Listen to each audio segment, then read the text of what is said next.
The joint meeting will come to order. The chair appoints as members of the committee on part of the House to escort His Excellent Yoon Yeol into the chamber. The gentleman from Louisiana, Mr. Scalise. The gentleman from Minnesota, Mr. Emmer. The gentlewoman from New York, Ms. Stefanik. The gentleman from Texas, Mr. McCall. The gentleman from South Carolina, Mr. Wilson. The gentleman from Georgia, Mr. Carter. The gentleman from Arkansas, Mr. Hill. The gentlewoman from California, Mrs. Kim. The gentlewoman from Michigan, Mrs. McLean. The gentlewoman from California, Mrs. Steele. The gentleman from New York, Mr. Jeffries. The gentlewoman from Massachusetts, Ms. Clark. The gentleman from California, Mr. Aguilar. The gentleman from California, Mr. Liu. The gentlewoman from Washington, Mr. Blum. The gentleman from South Carolina, Mr. Clyburn. The gentlewoman from New York, Mrs. Ming. The gentleman from California, Mr. Gomez. The gentleman from New Jersey, Mr. Kim. And the gentlewoman from Washington, Ms. Strickland.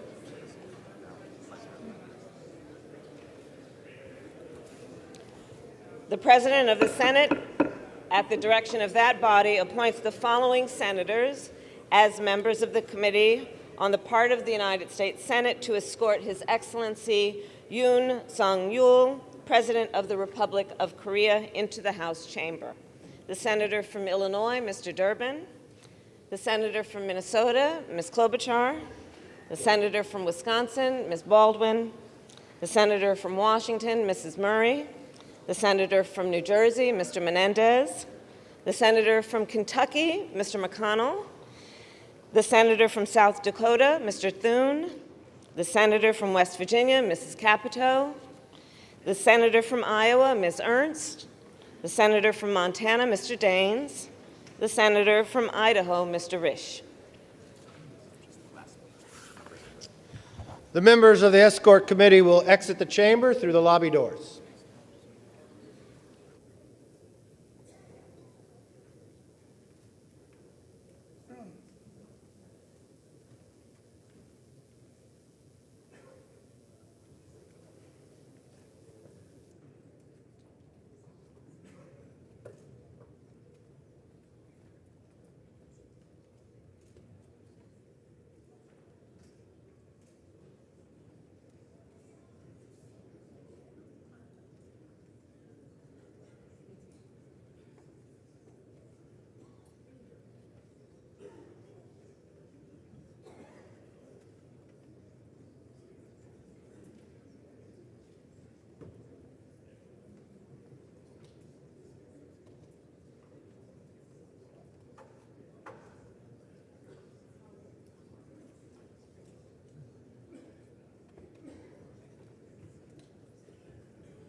Mr. Speaker, the Acting Dean of the Diplomatic Corps.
Mr. Speaker, the President of the Republic of Korea.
Members of Congress, I have the high privilege and distinct honor to present to you His Excellency, Yoon Yeol, President of the Republic of Korea.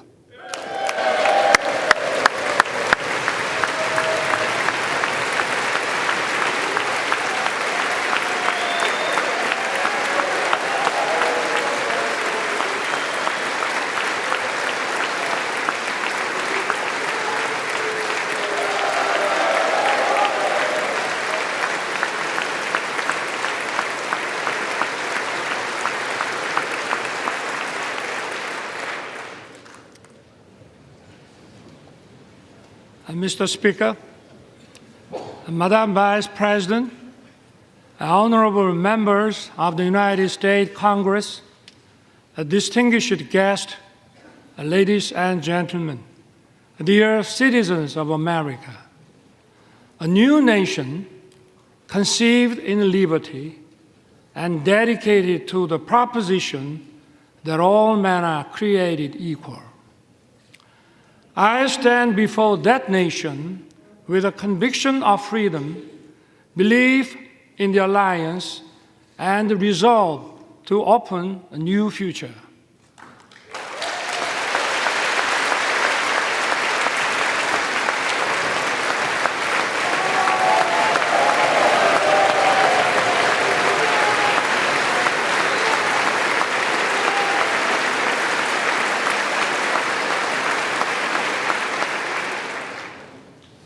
For 234 years, a Congress has been the symbol of freedom and democracy. This chamber embodies the spirit of Constitution. I'm honored to address the members of Congress and the people of the United States. Thank you, both Democrats and Republicans, for passing the resolution marking the 17th anniversary of the alliance. Your support has dignified my visit. I know that no matter where you sit, you stand with Korea.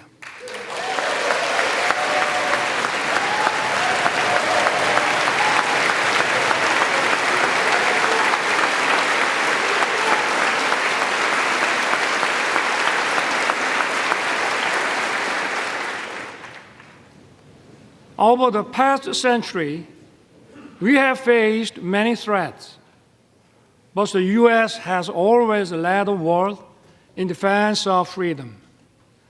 Imperial nations fought for colonies, and humanity greatly suffered from the two world wars.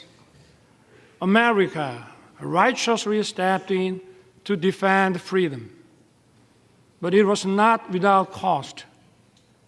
We remember the leadership of General MacArthur and Admiral Nimitz, but more than 100,000 American men and women perished in the Pacific War. Their sacrifice was not in vain. U.S. leadership established the New World Order based on free trade. It brought peace and prosperity throughout the world.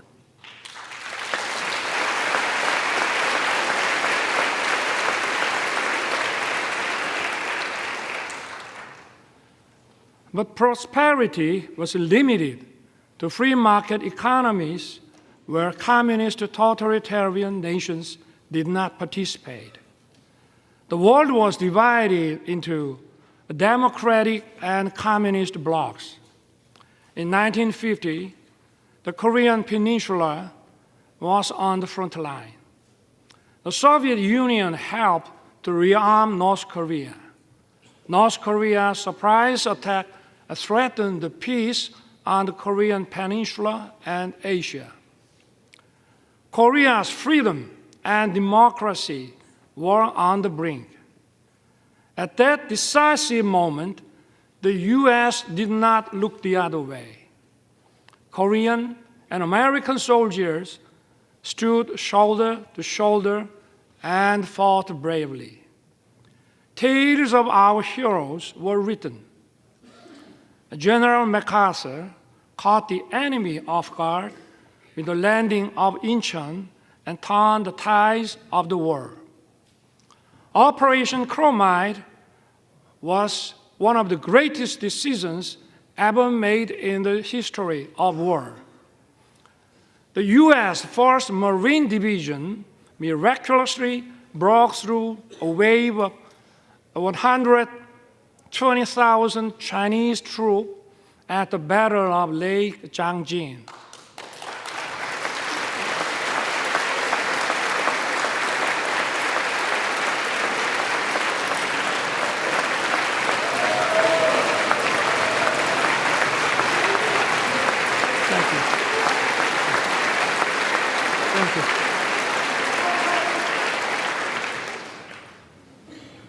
Sons and daughters of America sacrificed their lives to defend a country they never knew and the people they never met.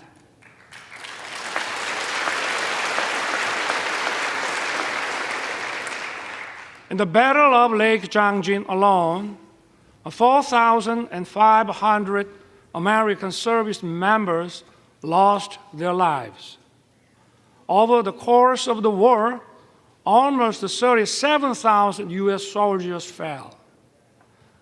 The late Colonel William Weber fought in the battle for Hill 3 to 4 in Wonju.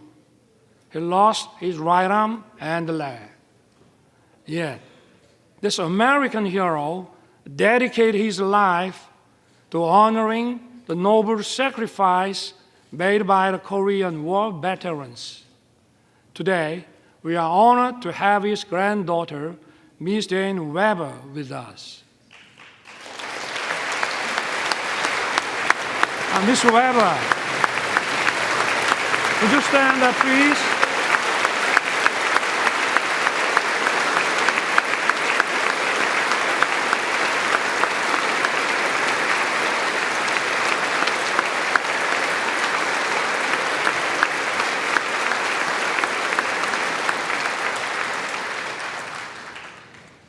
On behalf of the Korean people, I would like to thank you deeply.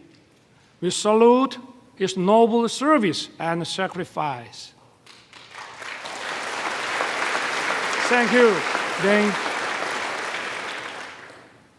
Some of Korean war heroes are your family and friends. The late John Conyers Jr., Sam Johnson, and Howard Coble were veteran congressmen who promoted freedom and democracy. The former Representative Charles Rangel has been a strong supporter of the alliance. Korea will never forget the great American heroes who fought with us to defend freedom.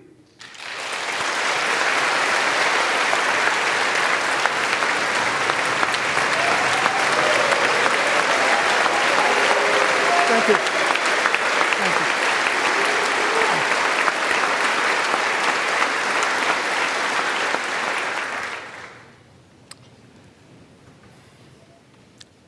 I take this opportunity to pay tribute to all the Korean War veterans and their families. You did not hesitate to send your sons and daughters, husbands and wives, a brother and sisters. You answered the call to defend the freedom of a country across the Pacific. I thank the U.S. and its people for honoring the Korean War as a proud legacy. Thank you also for treating the veterans with honor and respect.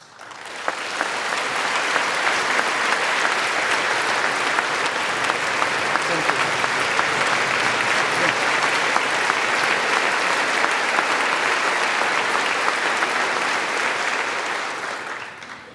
The war ended after 3 years of intense battle. Our two nations signed the Mutual Defense Treaty and opened a new era of the alliance.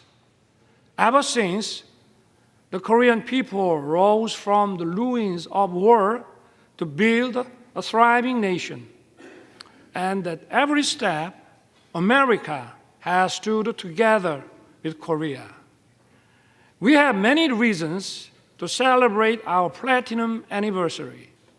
We had no guarantees of success when it started.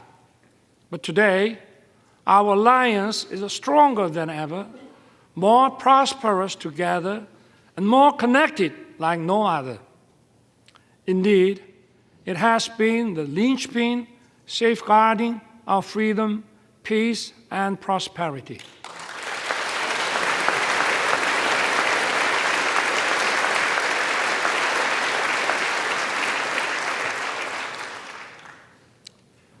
Once a recipient of aid, Korea is the only nation in modern history to become a donor.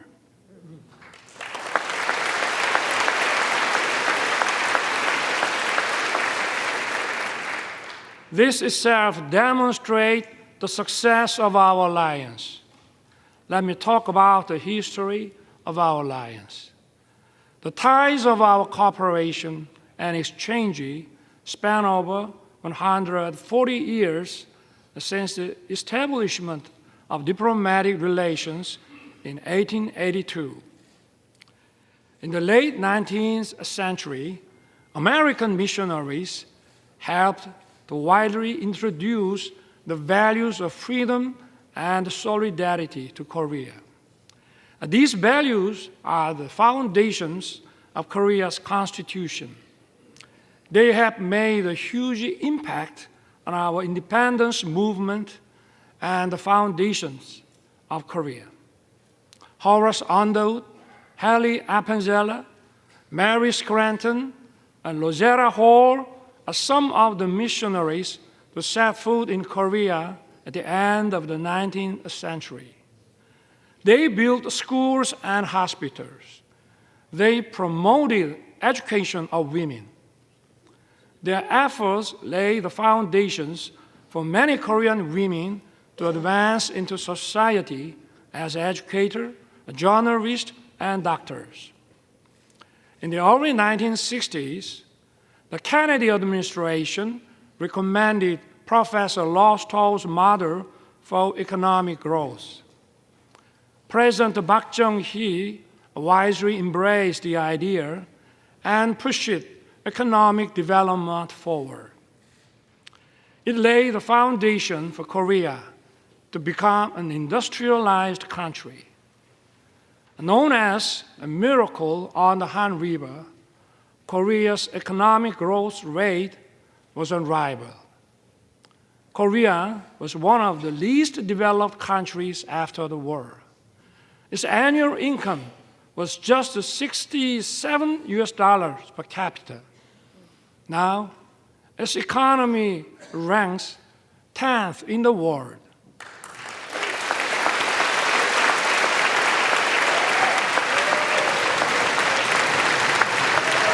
Thank you. Thank you.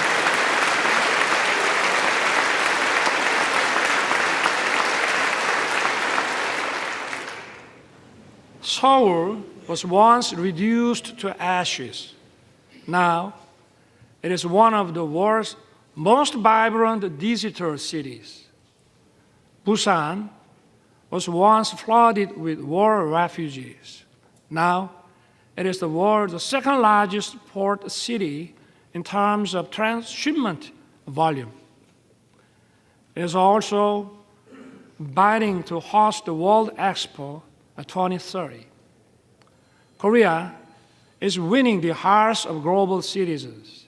It is dynamic, freedom is thriving, and democracy is robust.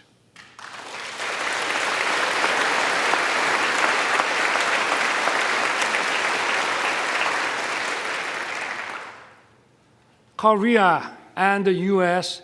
have joined forces to safeguard freedom and democracy throughout the world. Since World War II, Korea dispatched its warriors of freedom. We fought side by side with the U.S. in Afghanistan, Iraq, and others.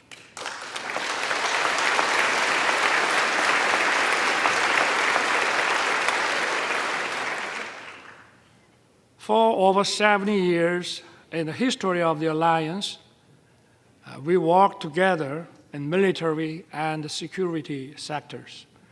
We also expanded our cooperation in the economic field.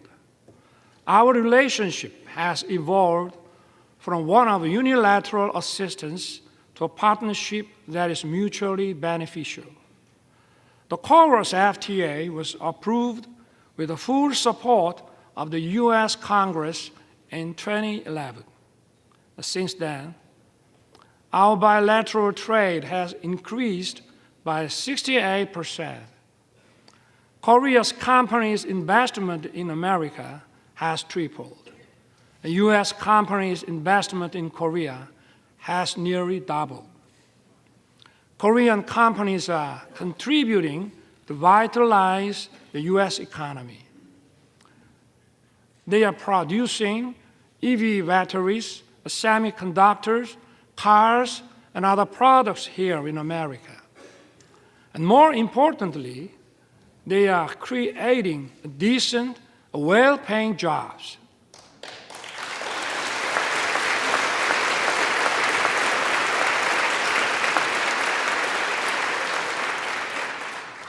Take Austin, Texas.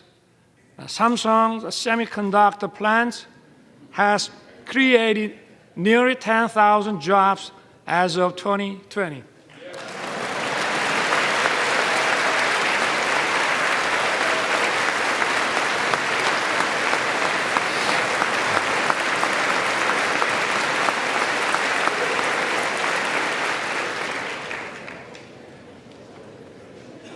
Take Bryan County, Georgia.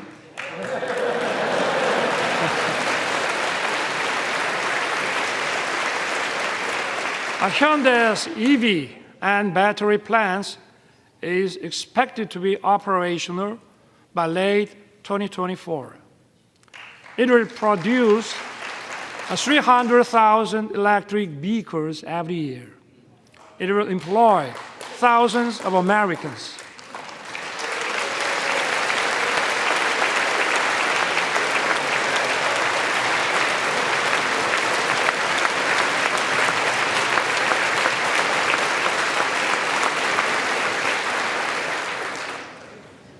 And take Bay City, Michigan.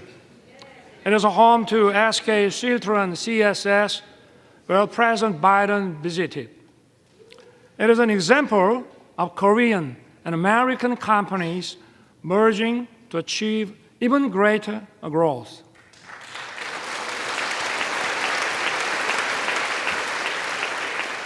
I hope to see more economic cooperation in the other parts of America.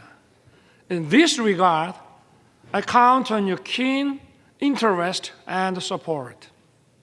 My friends, years of active cultural and people-to-people exchange have deepened our friendship.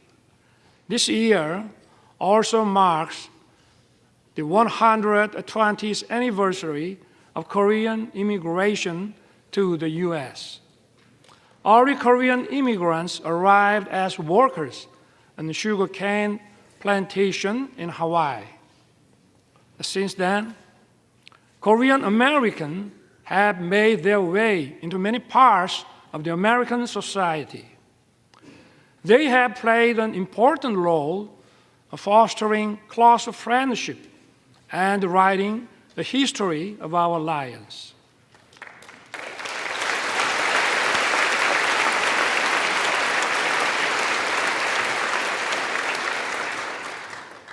Representatives Young Kim, Andy Kim, Michelle Steele, and Marilyn Strickland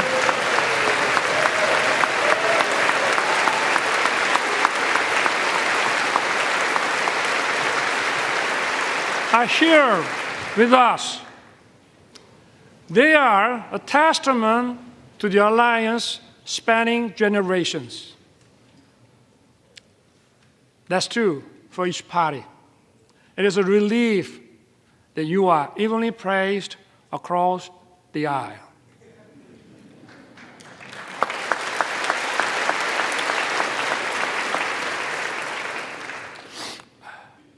Even more, culture is helping to further deepen our understanding and friendship.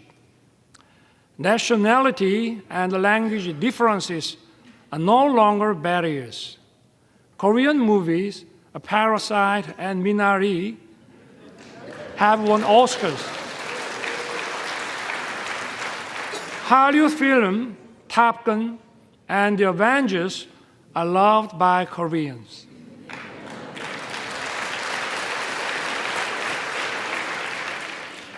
I also love Top Gun and Maverick and the Mission Impossible.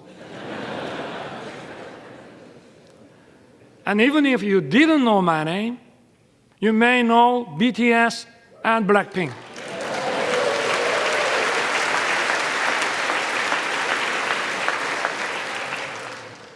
BTS beat me to the White House, but I beat them to Capitol Hill.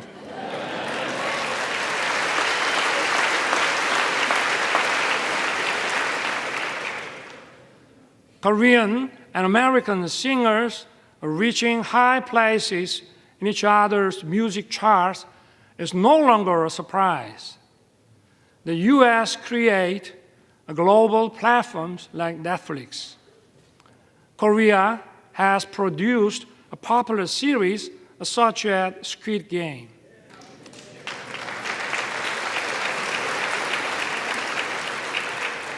We are creating a new pattern of synergy. These cultural exchanges have brought our people closer. According to Chicago Council on Global Affairs, Americans' positive views of Korea reached the highest level since 1978. And according to a Pew survey last year, Koreans' positive views of the U.S. reached 89%. It marks the largest increase among all the countries surveyed.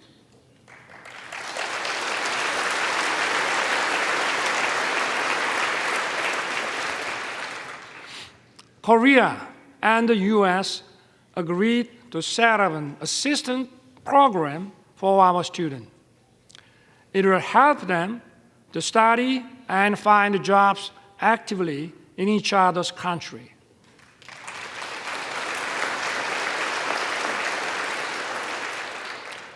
Honorable members of Congress, I have 2 careers in my life. My first job was as a public prosecutor. My second job is serving as the president of my beloved country. As prosecutor, my role model was the late Robert Morgenthau. He was the real-life character of District Attorney Adam Schiff in Law and Order.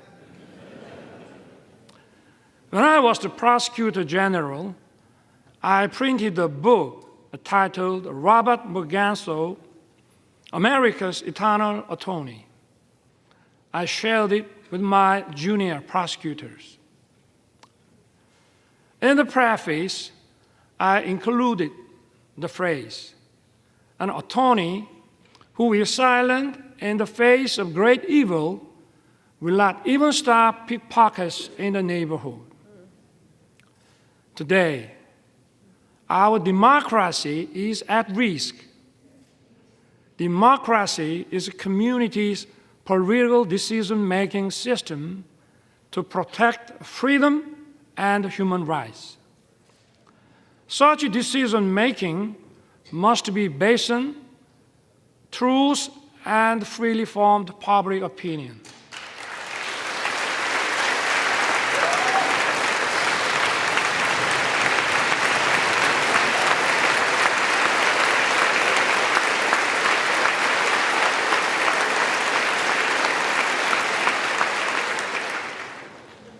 But today, in many parts of the world, false propaganda and disinformation are distorting the truth and the public opinion. They are threatening democracy.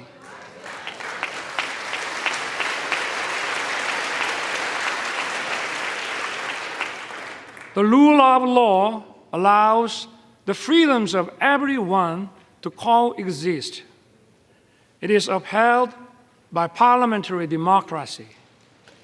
False propaganda and disinformation corrupt intellectualism. They threaten democracy and the rule of law.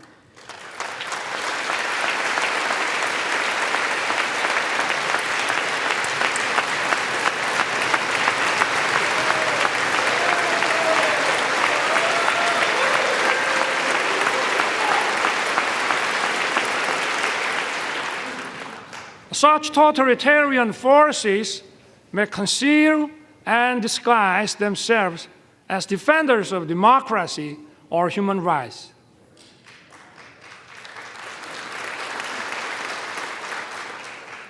But in reality, they deny freedom and democracy. We must not be fooled by such deception and disguises.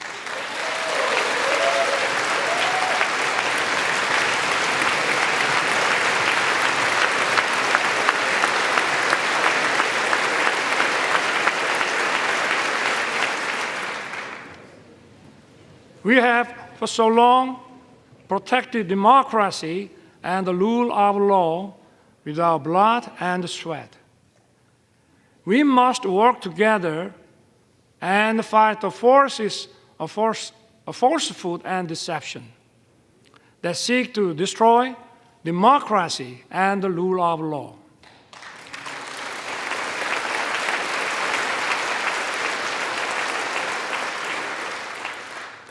Those who cherish freedom also respect the freedom of others.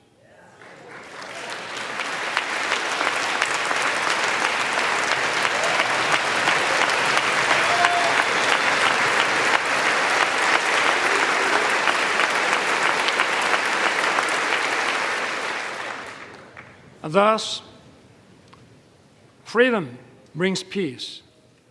Peace, in turn, safeguards freedom.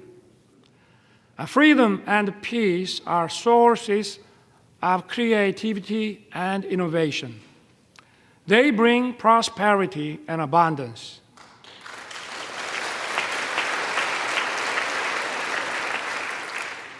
Our alliance was forged 70 years ago to defend Korea's freedom.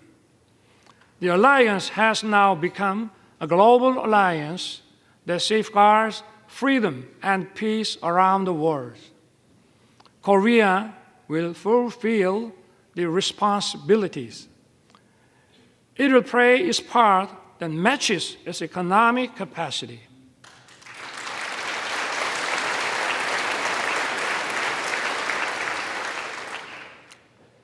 In his 1961 inauguration address, President John F. Kennedy said, "My fellow citizens of the world, ask not what America will do for you, but what together we can do for the freedom of man." Korea will stand in solidarity with the international community. We will do what it can for the freedom of humanity.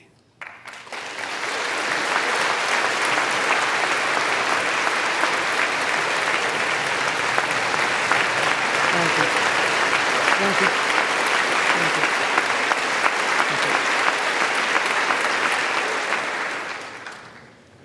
Korea, with the U.S., will march towards the future. As I took office last year, I pledged to rebuild Korea, a nation belonging to the people, rooted in freedom, democracy, and market economy, a nation that the people can be truly proud of as it fulfills its role as a responsible member of the international community.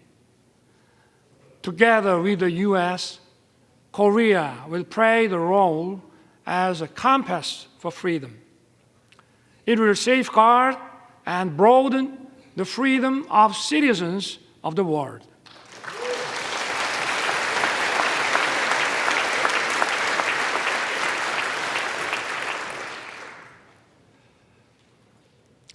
But even as we walked in unison for freedom for 70 years, there is one regime determined to pursue a wrong path. That is North Korea. The difference is stark between Seoul, that chose freedom and democracy, and Pyongyang, that chose dictatorship and communism. North Korea has abandoned freedom and prosperity and dismissed peace. North Korea's nuclear program and missile provocations pose a serious threat to the peace on the Korean peninsula and beyond. To deter its reckless behavior, the alliance must stand united with determination. As President Reagan once said, "There is a price we will not pay. There is a point beyond which they must not advance." We must make his words clear to North Korea.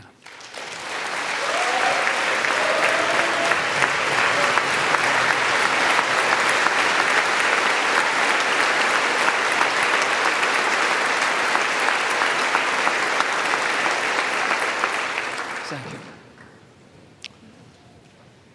you. Yesterday, President Biden and I agreed to strengthen the U.S. extended deterrence. Along with close Korea-U.S. coordination, we need to speed up Korea, U.S., Japan trilateral security cooperation to counter increasing North Korean nuclear threat.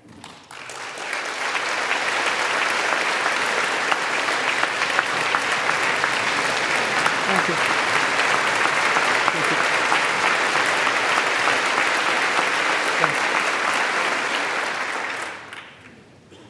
My government will respond firmly to provocations, but at the same time, we will keep the door open for dialogue on North Korea's denuclearization. Last year, I proposed the audacious initiative. It will significantly improve North Korea's economy and livelihood. All Pyongyang has to do is to stop its nuclear program and begin a substantive denuclearization process.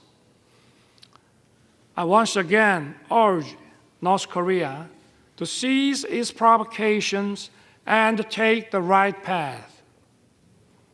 Korea, with the U.S., will continue to work for North Korea's denuclearization.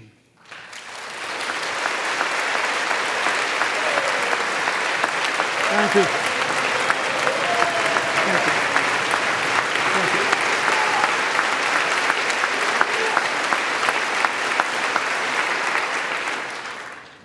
North Korea's obsession with nuclear weapons and missiles is throwing its population into a severe economic crisis and human rights abuses.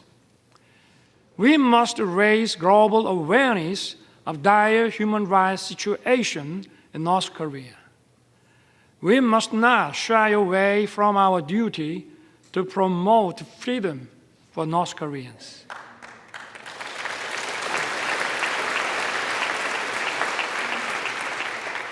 Last month, my government published a report on North Korean human rights. We released it to the public for the first time. The report documents a wide range of abuses in North Korea. It is based on testimonies of 508 North Korean defectors collected over the past 5 years. It records many cases of serious violations of international norms, such as the Universal Declaration of Human Rights and other human rights agreements. Unspeakable and horrendous incidents took place. Men and women being shot and killed for violating COVID-19 prevention measures. Some being publicly executed for watching and sharing South Korean shows. And people being shot in public for possessing the Bible and having faith. We need to raise awareness. We must inform the world of the gravity of North Korea's human rights violations. I ask for your help in improving North Korea's green condition.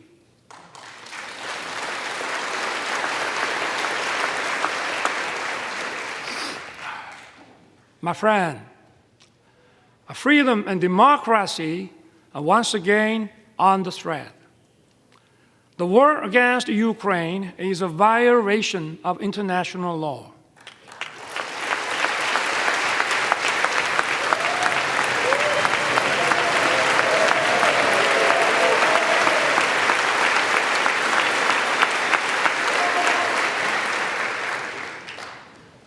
It is an attempt to unilaterally change the status quo with force. Korea strongly condemns the unprovoked armed attack against Ukraine.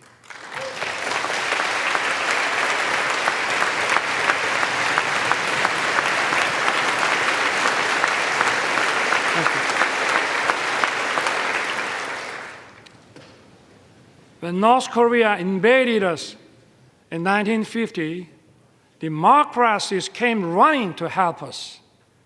And we fought together and kept our freedom. The rest is history. Korea's experience shows us just how important it is for democracies to uphold solidarity. Korea will stand in solidarity with the free world. We will actively work to safeguard the freedom of the people of Ukraine and support their efforts in reconstruction.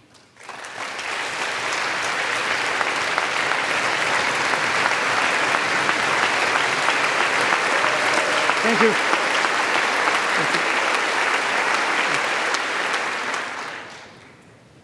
Honorable members of Congress, so far, 6 Korean presidents spoke at this important chamber. The first Korean president, Dr. Lee Sung-man, delivered his speech in 1954. After 35 years, in 1989, President Roh Tae-woo, standing at this podium, said the following: "The nations of the Pacific have made open society and market economy and the engine that drive the fastest growing region in the world. The Pacific will become even more important to the U.S., and Korea will begin to contribute more to the prosperity and peace of the region. I look forward to the day when some future Korean president may be invited to address this distinguished assembly and describe the vision I spoke of today as an achievement fulfilled, not as tomorrow's hope." President Roh's vision has become a reality. Thank you. Thank you. Thank you.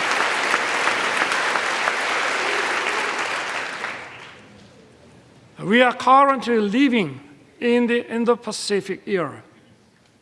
This region is home to 65% of the global population and 62% of the world GDP. It accounts for half of global maritime transportation. Last year, Korea announced its first comprehensive Indo-Pacific strategy. Korea is committed to fostering a free, a peaceful, and prosperous Indo-Pacific based on inclusiveness, trust, and reciprocity. We will strengthen the rule-based order in the Indo-Pacific. We will take comprehensive and multi-layered approach in expanding cooperation with key partners.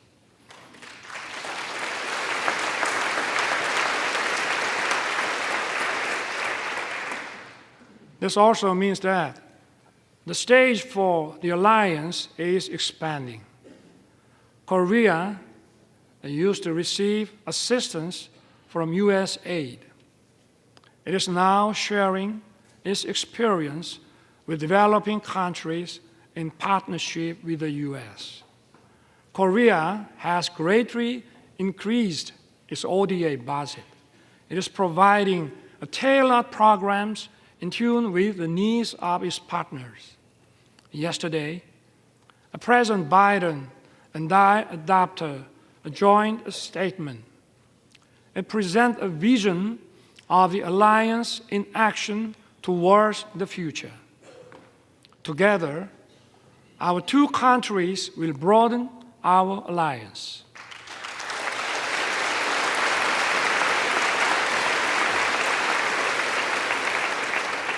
Together, we will lead in innovation beyond the security and foreign policy. We will work closely on artificial intelligence, quantum technology, bioscience, and open RAN.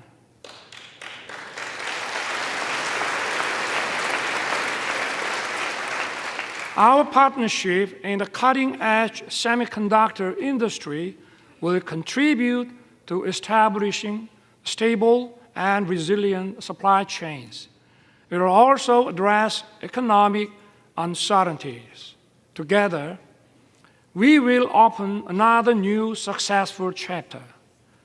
We will explore new frontiers in outer space and cyberspace.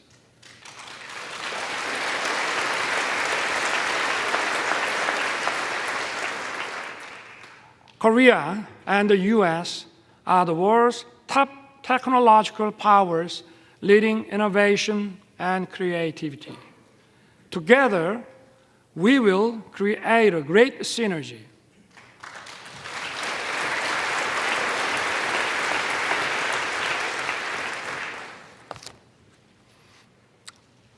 Mr. Speaker, Madam Vice President, and honorable members of Congress, our alliance is an alliance of universal values.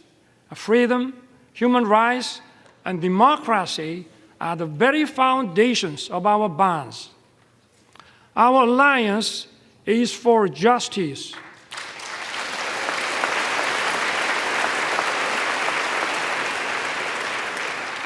Our alliance is for peace.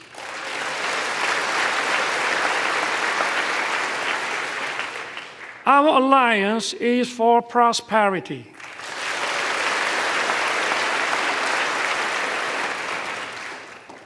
Together, our alliance will continue to move towards the future. We will build the world of tomorrow that opens endless opportunities for our future generations.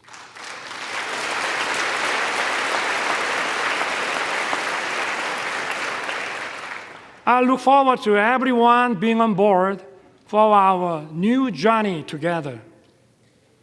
God bless you. God bless the United States of America. And may God bless our great alliance. Thank you.